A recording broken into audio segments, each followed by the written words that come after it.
Hello, everyone, and welcome to Latina Surge's program today. We are hosting Dr. Denise Anderson, and we're really thrilled because Latina Surge and our Lean In Latina Surge network is all about closing gaps and addressing disparities for women in business, for multicultural women, for our most underrepresented and underserved women across this country. And we're very thrilled to be addressing this during Women's History Month because we want to ensure higher levels of education, better information so that we can make better decisions, whether, wherever we are in the spectrum of being a stakeholder, whether we're a small business owner, whether we're an employee in a corporation, whether we work for a nonprofit or we work in higher education. So or if we even work in community, grassroots organizations. So we absolutely are focused on closing these gaps, and we're so pleased to host Dr. Denise Anderson today. And just a little bit about Dr. Denise Anderson. She has her MPH from Rutgers University, and she received her doctoral degree through a joint program of Rutgers and NJIT. I'm just so happy to find out that we're both alumni of NJIT. In urban systems. And she's done a lot of consultancy work through her firm, Denise Anderson and Associates.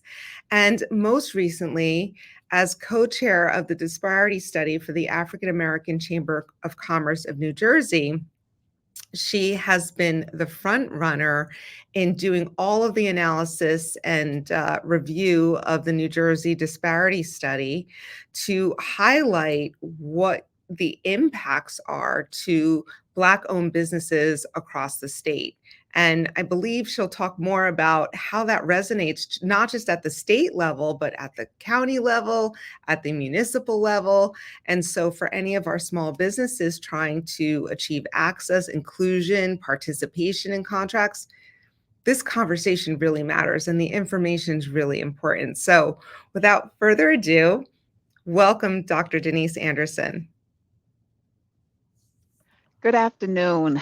First and foremost, thank you to Elisa and Latina Surge National for inviting me to present the disparity study results in New Jersey on this platform.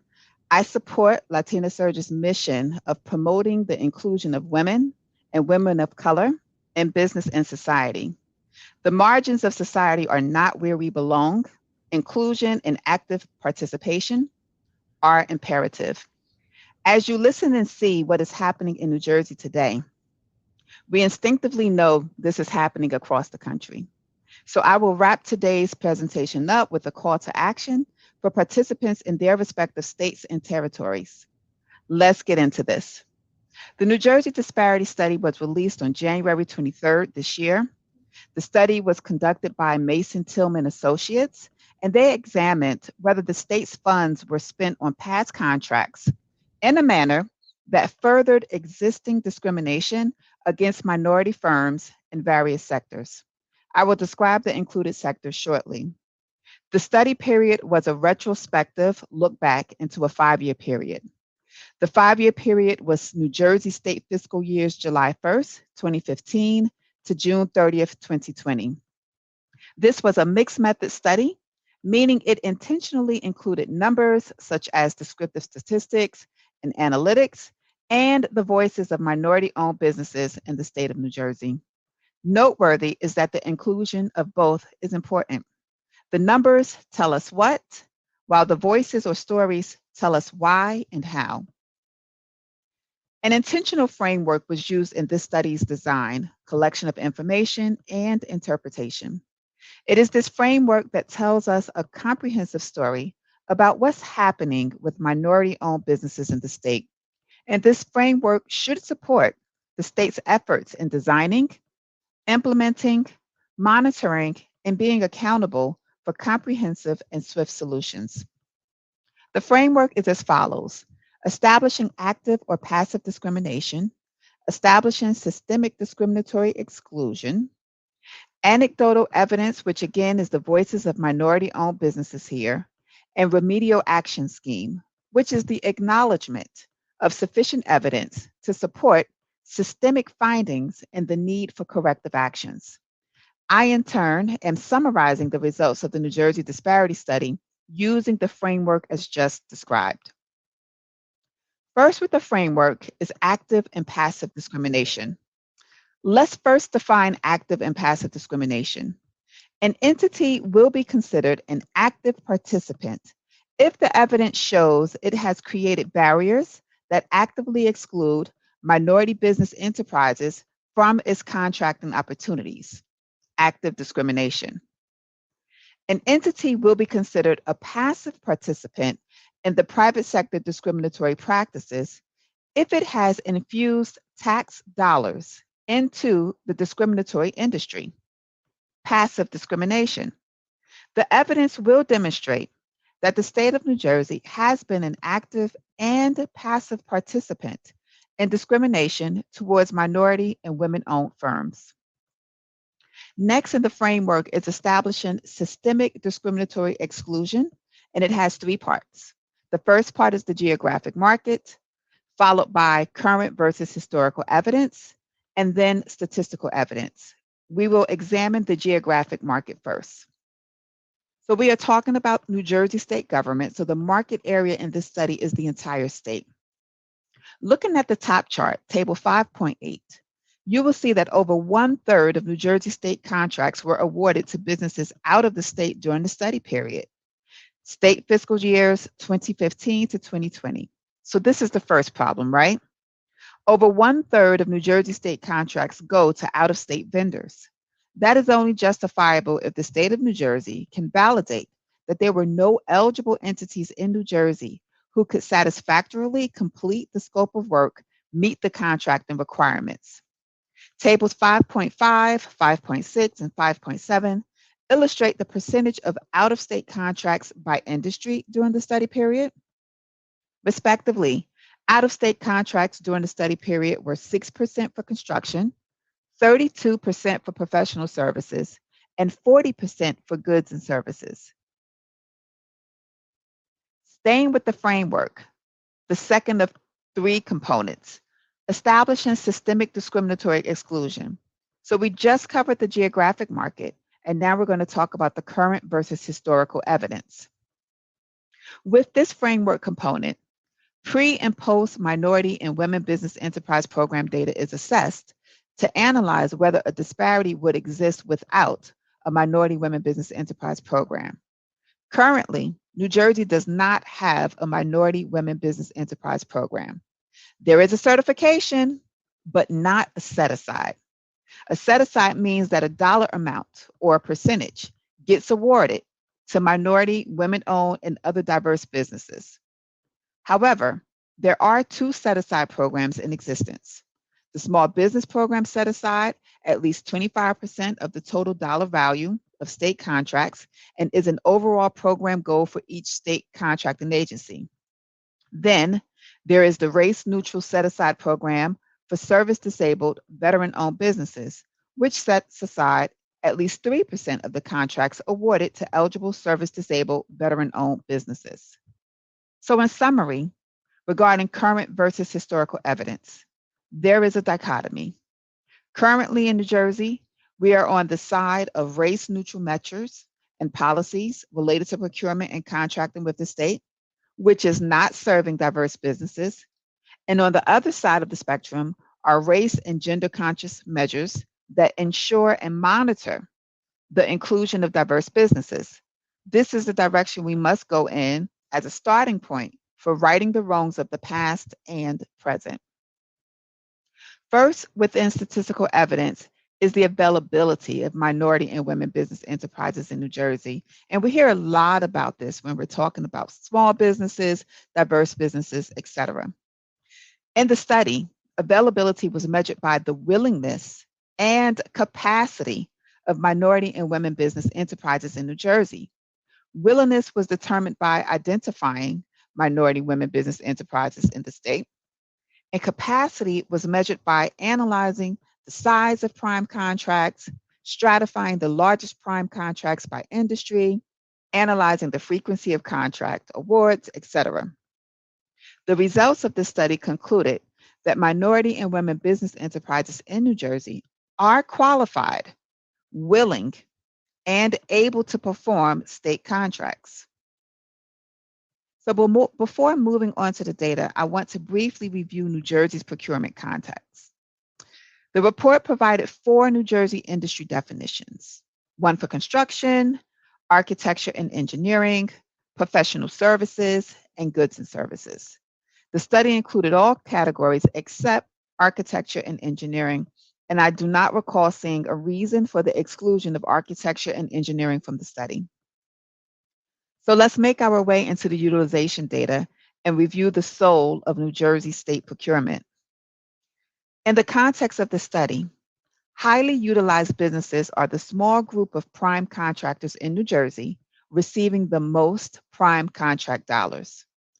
Illustrated to the left of the screen, during the study period, again, July 1st, 2015 to June 30th, 2020, New Jersey awarded over $11 billion with the B dollars in contracts in the construction industry. 35 of 669 total businesses received 70% of the total construction prime contract dollars. Further, the most highly used prime contractors were 16 Caucasian male-owned businesses, which received 50% of the total construction prime contract dollars. Illustrated to the left again, Table 3.6 shows New Jersey awarded over $4 billion in contracts in the professional services industry. Table 3.11 illustrates that 49 of the 1,311 businesses received 70% of the professional services prime contract dollars.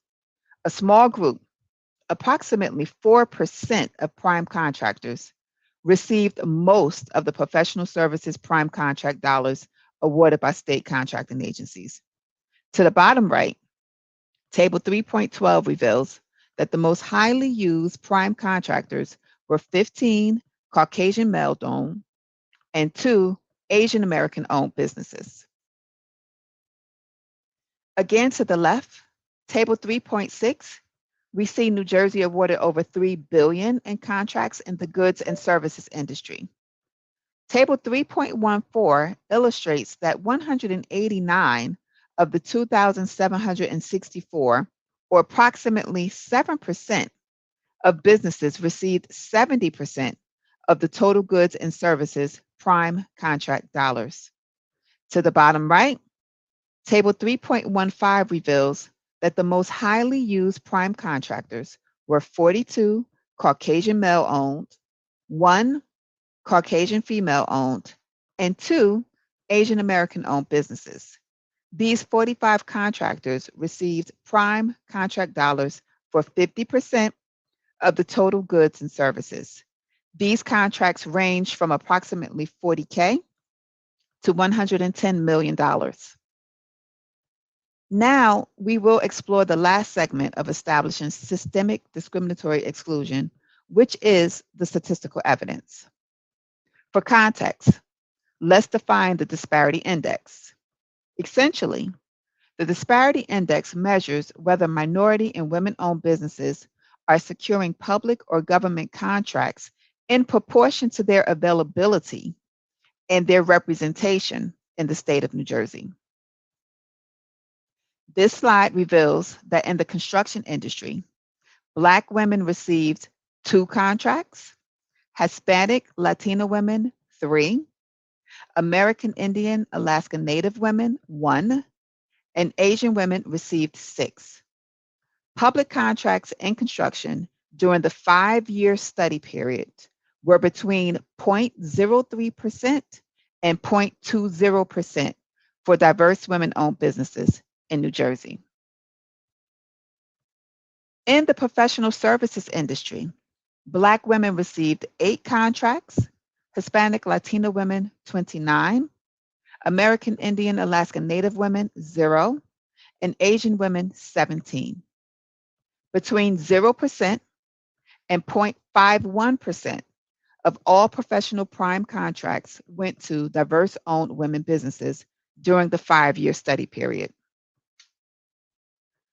The last two slides focused on prime contracts. So what about subcontracts? Well, in the construction industry, 1 for Black women, 77 for Hispanic women, 4 for American Indian and Alaska Native women, and 26 for Asian women. Subcontracts in construction during the 5-year study period ranged between 0.03% to 2.1% for diverse women-owned businesses. And related to subcontracts for professional services, Black women received 10 contracts, Hispanic Latino women received 0, American Indian and Alaska Native women received 0, and Asian women received 9. So, subcontracts in the professional services industry range between 0% to 0.91% during the 5-year study period. The statistical percentages presented over the past several slides were descriptive. Although a disparity was pretty obvious, not all disparities are easily noticeable without further statistical analysis. Nonetheless, the study facilitators conducted statistical analysis to verify disparities between groups. The table displayed on this slide helps us interpret the statistical analysis. Any outcome with an asterisk indicates underutilization, and any outcome with a dagger, which looks like a cross, indicates overutilization. This slide focuses on the disparity in construction contracts. To the left of the screen, we have ethnicity, followed by ethnicity and gender. To the right of the screen, we have the statistical test results relating to whether a disparity exists. There are many asterisks validating underutilization and 2 daggers indicating overutilization. The interpretation of the last slide is as follows.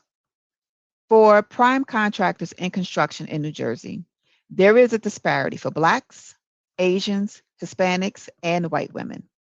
For subcontractors in construction, there is a disparity for Blacks and Asians. Related to professional services, prime and subcontracts. For prime contractors and professional services in New Jersey, there is a disparity for Blacks, Asians, Hispanics, and white women. For subcontractors in professional services, there is a disparity for Blacks, Hispanics, and white women. For prime contractors and goods and services in New Jersey, there is a disparity for Blacks, Asians, Hispanics, and white women. And for at least one industry, prime or subcontract dollars, there was no disparity for Asian, Hispanic, and white women. However, there was a disparity for Black women in every industry, both prime and subcontract dollars. In this slide, we are examining disparities in business ownership and business earnings. As you can see to the left of the slide, there are disparities in business ownership for diverse-owned businesses. And to the right of the slide, we see there are disparities in business earnings for diverse-owned businesses. Let's move on to the anecdotal evidence or the voices and stories of minority and women-owned businesses in New Jersey.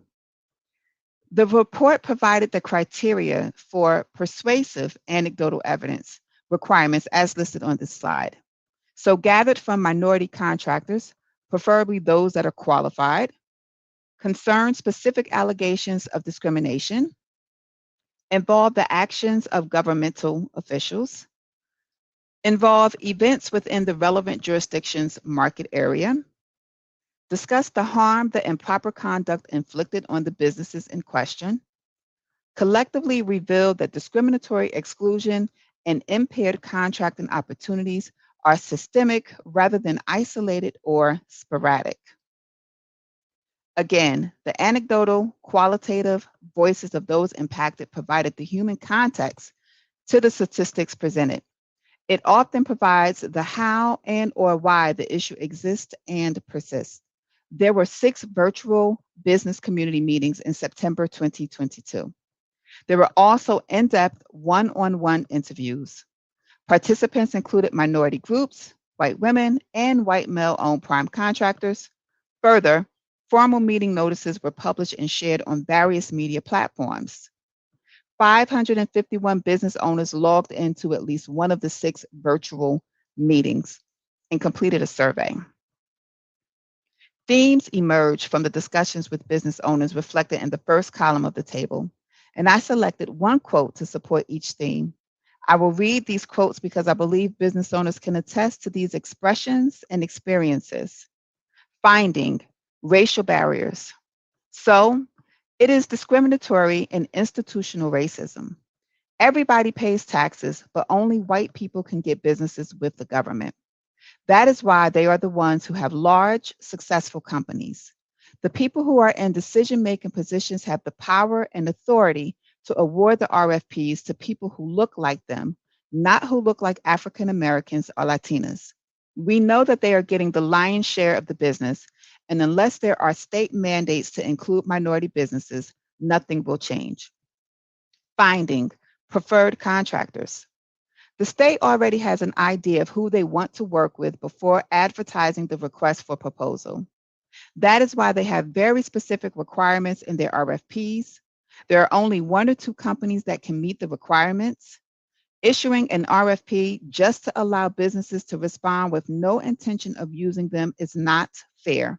We spend up to 40 hours to respond to an RFP. Sometimes it is much more than that. Finding minority subcontractors are listed but underutilized. Our firm has been listed as a subcontractor without receiving work. It has happened many times in New Jersey. They do not have a process in place to prevent it.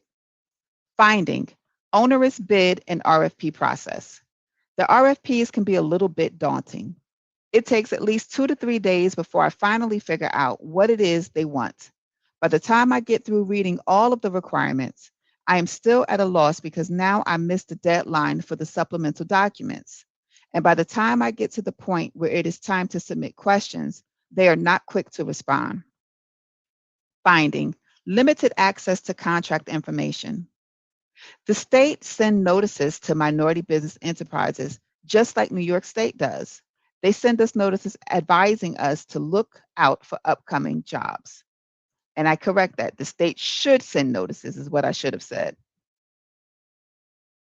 Finding inadequate time to respond. The lead time is all over the place. Sometimes we will get 2 weeks, while other agencies will provide a month and a half. There is no consistency. Sometimes they ask for questions too quickly. They also may be due within 1 week of issuing the RFP. The RFP process probably needs to be slightly longer. Finding late payments. Our prime contractors do not pay us within 30 days. It usually takes 3 to 6 months. Depending on the agency, it could take up to 6 months. Finding a statewide minority women business enterprise program. Having a minority business enterprise program with goals would be a good start. The Minority Women Business Enterprise Program should be as inclusive as possible. They should follow State of New York's Minority Women Business Enterprise Program. But setting goals will not do any good unless the goals are enforced. And that means they have to be monitored. And agencies have to be held accountable for meeting the goals. Finding pre-qualification challenges. The process for pre-qualification was extremely exhaustive. Findings, other recommendations. They could do a Zoom class on how to seek work from the state. It should be readily available for everybody, not just a select few people who already know how to do it. The last component of the study framework is the remedial action scheme. As a reminder, it is the acknowledgement of sufficient evidence to support systemic findings and the need for corrective actions. The documented evidence in this report supports narrowly tailored race and gender conscious remedies for the underutilization of minority and women-owned businesses in New Jersey. We need specific solutions for different populations based on the data and their needs. We've examined how other states prioritize and put teeth and grit behind their minority and women business enterprise programs. I want to share at a high level promising components of various minority women business enterprise programs. Here are practices for state governments to remedy discriminatory contracting practices. Set aside programs, designating a percentage of contracts specified for minority owned, women owned, or other underrepresented businesses. Then there's outreach and education. So implementing programs to educate diverse suppliers on government procurement processes, helping them navigate and compete effectively. Incentives and preferences. So that looks like providing incentives or preferences for government agencies to award contracts to diverse suppliers, encouraging greater inclusion. Data collection and reporting, establishing systems to collect and analyze data on supply diversity, ensuring accountability and transparency in government procurement, and capacity building. So offering resources and support to help diverse businesses build capacity and meet the requirements for government contracts. California's Prompt Payment Act requires state agencies to pay correctly submitted, undisputed invoices within 45 calendar days of initial receipt.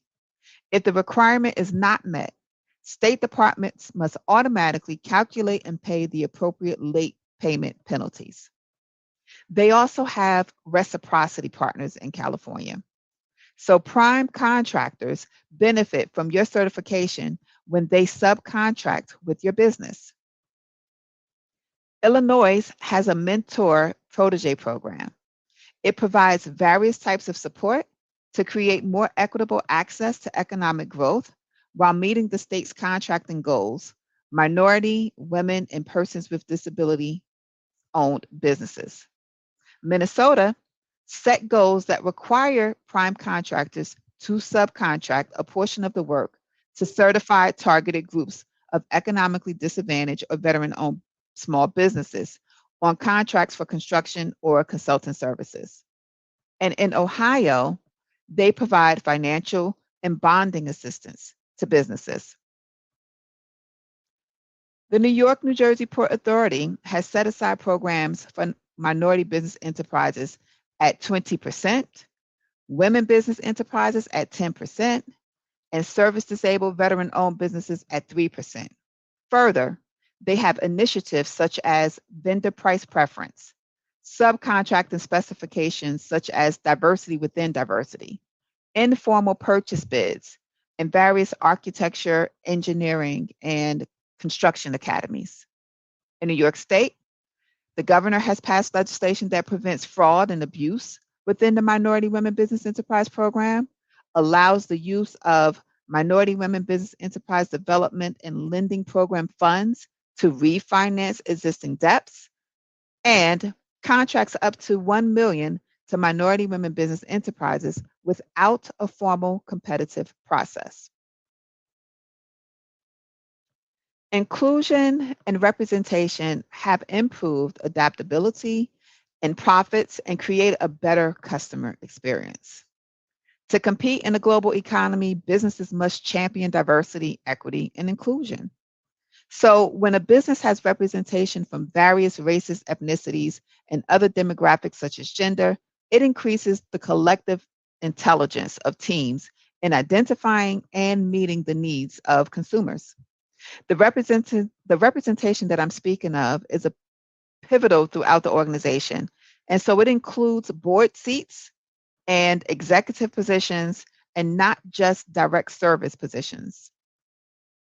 In a report by McKinsey last December, they found a 39% increased likelihood of outperformance for businesses in the top quartile of ethnic representation. Companies representing women exceeding 30% are significantly more likely to outperform those with 30% or fewer financially. Companies in the top quartile for both gender and ethnic diversity in executive teams are, on average, more likely to outperform their peers. Companies in the top quartile for board gender and ethnic diversity are 27 and 13% more likely to perform those in the bottom quartile, respectively. Mark Cuban stated, DEI means looking where others don't for great people and businesses. It means working with them to put them in a position to succeed and accepting what is unique about them. So, what can you do? Check for and advocate for disparity studies at the state, county, and municipal levels. Educate and advocate for fairness and inclusion of diverse businesses and public contracting. Investigate, identify, and share legislative and non legislative recommendations with the change makers in your state or jurisdiction. I know Elisa and I will have a Q&A exchange now, but before we get started, I want to say thank you again to Latina Surge National for the invitation and to the audience for your listening ears. Please visit my website, drdeniseanderson.org, to learn more about me, Denise Anderson and Associates, and consider booking us for your research needs, public speaking, and more. Wow, just bravo. I mean, that analysis was so incredibly deep on so many levels, in so many categories, and shocking at the same time. Just abysmal performance when it comes to access, inclusion, and participation for our most underrepresented and most underserved business owners in the state of New Jersey. And Yes. I'm just really blown away. And I'm so thankful. And I'm sure many participants and many businesses throughout the state are so grateful for you giving your skills, your analysis, your time, your efforts to really dissect this study, which how long did that take you? Uh, I spent the weekend, and for our viewers, Elisa, you saw the report. It was over 200 pages, right? And so the importance of being able to now take this and make sure that people understand it, make sure that it is bite-sized, digestible, consumable, because it was very intimidating looking through a 200-page plus report. And it was really important to be able to bring this information and present it in a way that people understood what it meant so that we're able to, make progress and moving forward, because we have to move forward. We can't have another disparity study that looks like this, not in the state of New Jersey, and quite frankly, not anywhere. Could not agree more, and so thankful for all of your efforts to ensure that we're all educated on what these disparities are. You've defined them for us. You've defined them by category for us. Now we have an understanding, because so many of us never, even if we got the report, we could read through and not necessarily understand the impact. And so thank you so much for highlighting those categories that impact us most.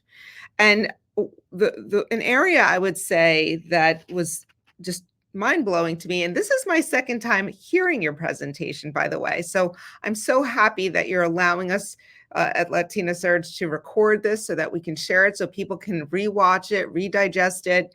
A third of our awards are going to out-of-state vendors for professional services. Yeah, That's mind-blowing to me in itself.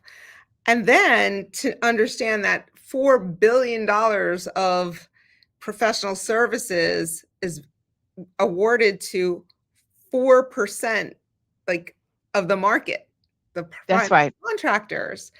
And and 15 are white owned, 2 are Asian owned, and Black women owned professional service companies have only achieved 0.14% of That's right. applicants, which is just, it's just, again, it's very hard to digest. It really is. It really is. And I just, and then to understand that we don't have set asides, and yet there's the Port Authority you mentioned, which is a bi-state agency, and it has set asides. That's right. New York and New Jersey has set asides, but the state of New Jersey, does not have set asides, Yeah. right? So, And while we're speaking of that, Lisa, it's just bringing to mind for me, but a certification program, but without set asides. And so let's just talk a moment about the process to even become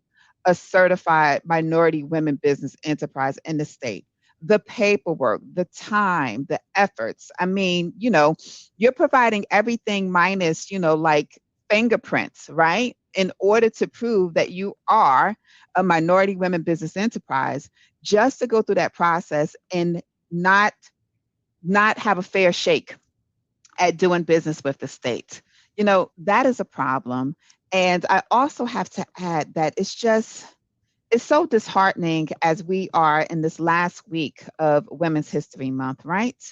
Because when we look at the opportunity to do business with the state, when we look at things like, the gender wage gap, when we look at the structure and the responsibilities, our structure and responsibilities of women, are not different than men in terms of contributions to our household, what it is that we need our buying dollars to do to support ourselves, to support our families, to support our extended families. And, it's when I look at this disparity study, it's with all of those dimensions in mind.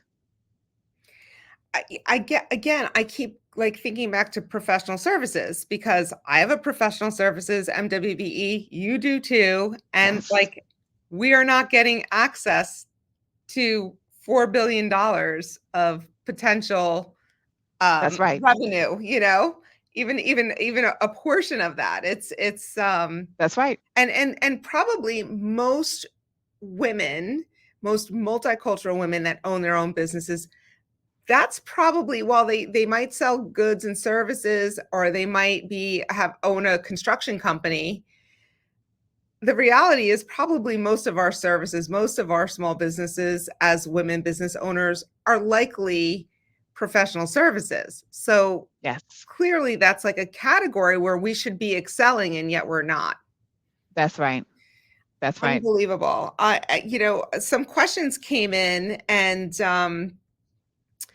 there were the quotes that you had read, which were so powerful because those are real, truly lived experiences, and that's feedback from individuals of what they've gone through in this process, Right. believing they could have access, and then they realized wall after wall after wall, and they all, probably some of them encountered multiple setbacks, Yes, if not one, right? that's right. So, it comes down, I know you said racial barriers. It comes down to power and authority. So, what do we That's right. need from those in power and That's right. authority in the state? And And I would say beyond the state as well, like in corporate America, in universities, in whether they're public or private universities, in nonprofits. Um, that's right. what do we need to have people in power, people of authority know to what do they have to do to create change? Intentionality, Elisa. We have to be intentional about, you know, diverse suppliership. We just have to. I talked about the business case for it. And so it is that intentionality. And when I talked about the importance of having representation, I mean, we can go to many retailers' experiences and interact with folks sometimes that represent us and look like us. But it also has to be because you mentioned power and authority.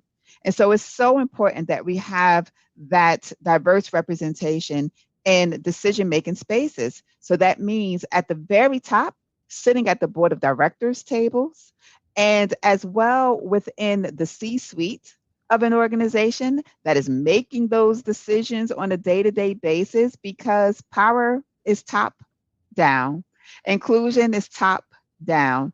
And so those are the things that we have to be intentional about.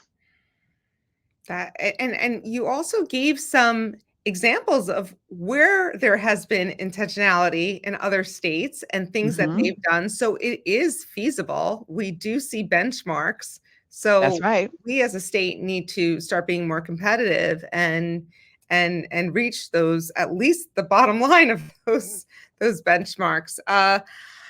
What for other business owners that are participating in this call today that might be from other states, what would you suggest, having gone through this process of, you had explained to me before we started this event a little bit about how many years it took and leading up to getting the data.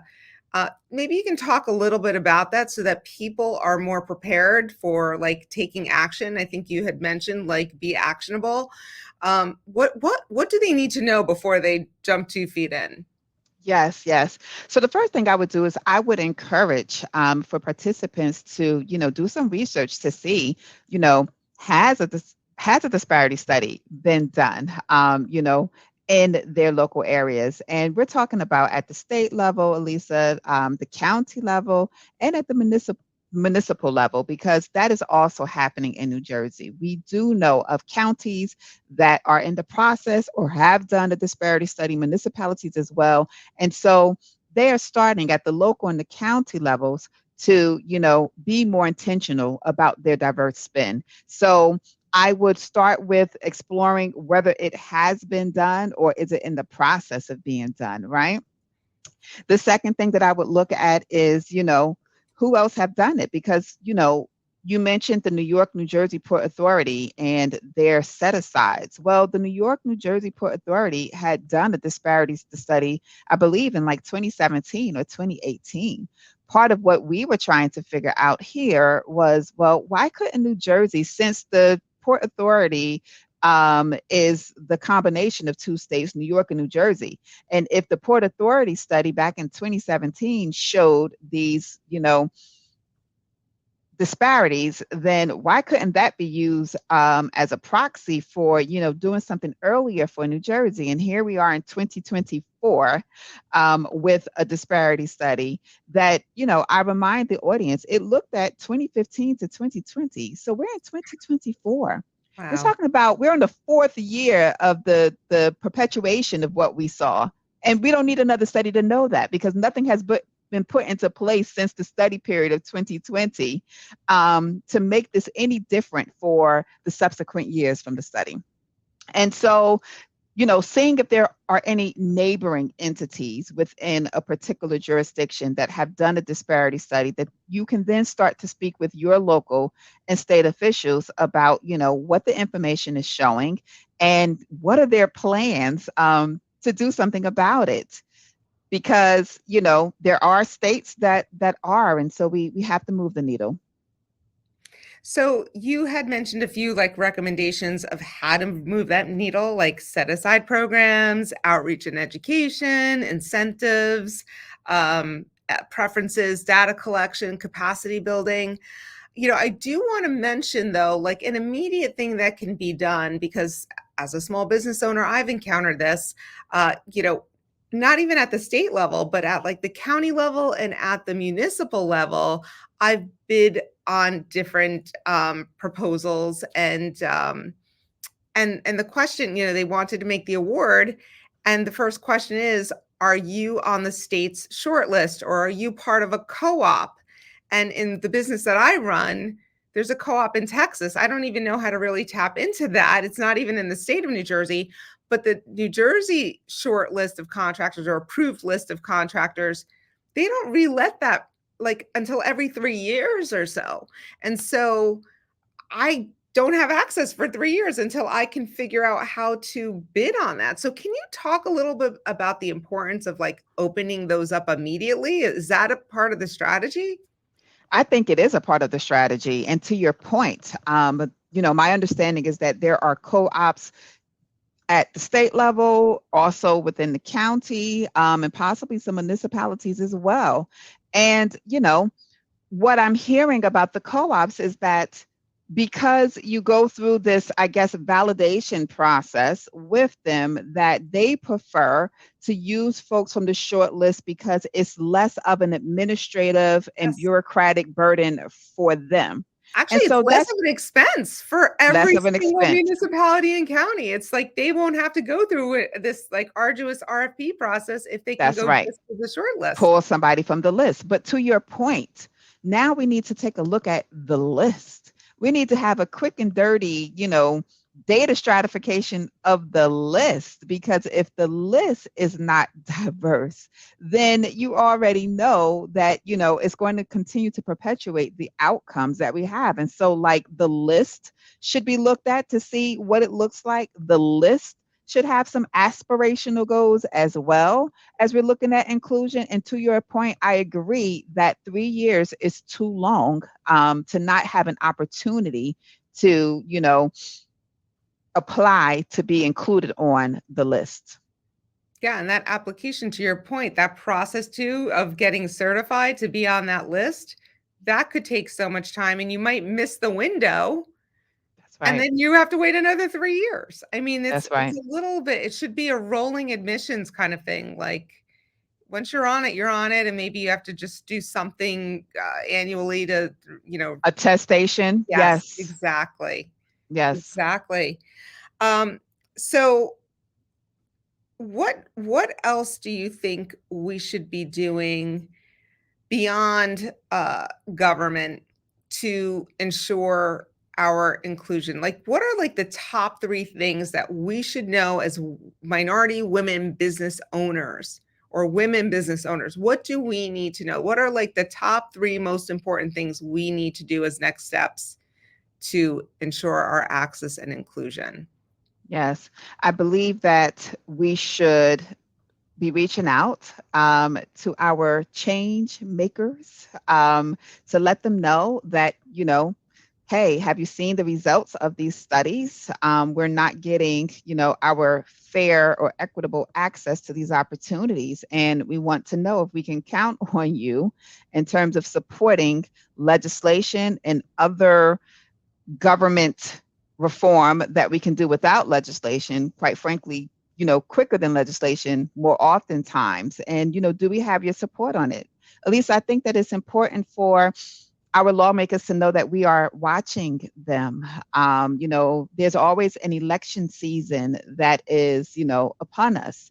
And arguably, when I'm talking about civic engagement, what is happening at our local level can oftentimes have more of an impact on our daily quality of life than even at the federal level. And so we have to be paying attention to that. And we have to make sure that folks know that we are watching, and that, we're not going to just blindly support, but we need to support individuals that are supporting what our needs are. So that's like the first thing that comes to mind for me. Not to be silent, and to just keep this pressure on, to keep this to the forefront until we see the change that we are seeking, right? We can't afford for this to kind of like die down after, 2 or 3 months and just kind of be swept under. The administrations are consistently changing, but our needs remain the same, right? And so when a new administration comes into the office, this needs to be like front and center. And we want to keep the current administration, moving towards making the changes that we need to see as well. The second thing that comes to mind for me is, continuing to, educate ourselves, know what these recommendations are, have the the ask that we want. We have to go beyond just kind of saying this is an issue, right? So when I'm working, it's just like, talk to me about issues with solutions. And so I think we need to do the same, present solutions for folks to react to. This kind of looking at this at all levels of government is also important. So again, it's not just the state, but it's our county, it's our local municipalities. And I think the last thing that I would say, Lisa, is, partnering. like this partnership, with Latina Surge today and my work as a board member for the African American Chamber of Commerce of New Jersey, these type of partnerships are important because there are strength and power in numbers. And so continuing the conversation, continuing to educate, raise awareness, and, hold folks accountable for the things that we're seeking. That's incredible, and I could not agree with you more, Dr. Anderson. I also wanna note that we're getting incoming comments, and people are applauding everything that you're saying. It's really resonating with them. I have one other question. It looks like someone wants to know what the game plan is for the state of New Jersey moving forward. Do you have any insights as to what the next steps are, that any concrete action they're taking now? So my understanding from the state of New Jersey is that they were, doing their go around with the different diverse businesses, the chambers, having discussions about the results of the disparity study, what seeing what the asks are. I know that our founding CEO and President John Harmon at the African American Chamber of Commerce of New Jersey has had a couple of conversations with Governor Phil Murphy, and we were told that they are going to come back around to the diverse chambers and businesses to have additional conversations, that they are prepared to put action into place and before the end of this fiscal year, which is June. So we are approaching April. It's right around the corner, right? And so that's not a long time away. But I feel like there are amongst the diverse businesses conversations and meetings where we are pulling in information, recommendations that we have, what it is that we want to see, so that we are prepared for that next level of conversation that we really want to see lead to action, to take us up on some of these recommendations and policies that we're putting together, to be able to start moving in the direction of seeing a change. As a researcher, one of the things that that's definitely at the forefront for me, because right now there's a bill introduced within the New Jersey State Legislature that talks about doing the disparity study annually. And so that's all fine and good. But Elisa, what really needs to happen in addition to that is that there has to be ongoing monitoring, right? So I do program. KPIs, Right, metrics. that's right, metrics. And we monitor KPIs and metrics really, on a quarterly basis, at least, right? Because if we set a Everyone else goal, has to do it. everyone else has to do it. Because if we set an annual goal, we can't set it and then look at it at the 11th month and be like, oh my goodness, we missed the mark. We have to be dry. First of all, monthly activity needs to drive meeting the KPIs and metrics, right? And then we need to be looking at it quarterly on a collective basis to see where we are. And if we are not on track to meet that goal, then now it's time to course correct and figure out what do we need to do differently to get us on track to meet that goal. So those are some of the things that, we're talking about and that really needs to be done. And I know, Elisa, with transparency and accountability, those are the two. Absolutely. One other question came in. Is there a petition where people can sign, I guess business owners can sign, um, in support of moving forward on access and inclusion and participation? I like that. That's definitely a part of our strategy, and putting together recommendations. That's the way it works, right? Recommendations are put together, and when you can get individuals and or businesses to be able to sign on to that, again, the strength and power in numbers, is important. And so that's definitely in the thought process. So there's a comment here. It's not really a question. It says the state of New Jersey has organized matchmakers which have not moved the needle at all for women and minority businesses. The small business community hopes that there are bigger and better solutions that can be implemented very soon. Thank you for that. And I'm going to take a look into that, the matchmaking process, because yes, that is important, but it's important that small businesses are able to be included in that and in a meaningful way and in a way that makes sense for us as well. You know, even when I'm thinking about corporations and their aspirations for working with small businesses, Elisa, part of the conversation is, but you also have to look at your entire procurement process. It's hard to hold small businesses to the same standards as your large corporations. And so if you're serious and with intent about doing business with us, that also means that your procurement processes should reflect what it takes to do business successfully with a small business. So if you're paying, your corporations, 6 months out, we can't do business that way. We need our payments sooner than that. If it requires a large amount of capital to get started, so then maybe it's a contractual agreement where you get a percentage of the contract up front to be able to support your costs in order to implement and get things going. I mean, this is what I'm talking about in terms of being intentional about doing business with small businesses, doing businesses with diverse businesses. All of these things, they matter, and it's important to the success of the engagement. Well, this definitely closes the pay gap for business owners. I mean, we're talking about supplier diversity, and in reality, like Latina Surge has a lean in Latina Surge network, and we often get information from the lean in organization. You had mentioned McKinsey. Um, and they do this women in the workplace report annually to talk about all the different disparities, and part of that is equal pay. And for small business owners, equal pay basically equals like, are people paying you for the services that you're doing versus like a salary in a corporation? And That's so right. it's really, really important, especially given that so many women are leaving corporate America to start their own businesses, to have more control on their wealth opportunities, their wealth That's right. growth, their economic opportunities.